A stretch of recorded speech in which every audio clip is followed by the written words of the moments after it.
Je vais commencer par ajouter le pain dans le plat. Ici, j'utilise du pain de mie. Je vais faire une couche avec ce pain jusqu'à couvrir le fond du plat.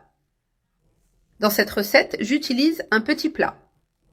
Mais si tu préfères, tu peux en utiliser un plus grand. Après avoir placé le pain, nous allons le mettre de côté.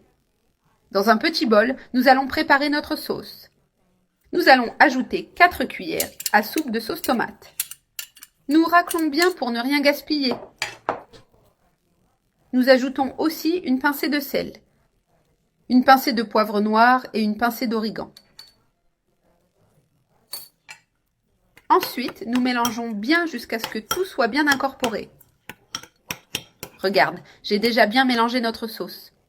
Maintenant, nous la prenons et la versons dans le plat. Ensuite, nous mettons une bonne cuillerée de sauce sur chaque tranche de pain, comme je suis en train de le faire. Ensuite, nous étalons toute la sauce à l'aide d'une cuillère ou d'une spatule. Maintenant, nous ajoutons généreusement du fromage râpé pour donner un goût supplémentaire et de la crémeux à notre recette. J'utilise du fromage râpé, mais si tu préfères, tu peux le remplacer par du fromage en tranches et ce sera tout aussi délicieux. Nous étalons bien le fromage sur le pain. Et maintenant, nous allons ajouter du maïs doux. Cette recette est très simple et rapide, parfaite pour toutes les occasions. Ensuite, nous ajoutons aussi du chorizo.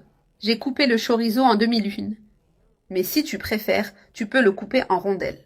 Ensuite, nous ajoutons des olives dénoyautées coupées. Nous les mettons ainsi sur chaque tranche de pain, en rappelant que la quantité est selon les goûts.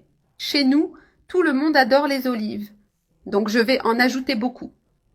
Cette recette est super flexible, parfaite pour ceux qui aiment improviser. Si tu as d'autres ingrédients à la maison, comme du poulet effiloché ou des légumes, n'hésite pas à les utiliser pour créer une version encore plus délicieuse. Enfin, nous terminons avec une autre couche de fromage râpé par-dessus pour nous assurer que la garniture soit bien crémeuse. Le contraste entre le fromage et les autres ingrédients fait vraiment toute la différence. Maintenant, il est temps de le mettre dans le four préchauffé à 180 degrés pendant 15 minutes. Mon pain pizza est prêt et maintenant je vais le couper. Regarde comme le fromage a fondu sur notre pain, le rendant encore plus savoureux. Après l'avoir coupé, je vais le mettre dans l'assiette et réunir la famille pour profiter de cette délicieuse collation. Cette recette est simple et rapide, mais pleine de saveurs. Profite pour varier les ingrédients selon tes goûts. Bon appétit!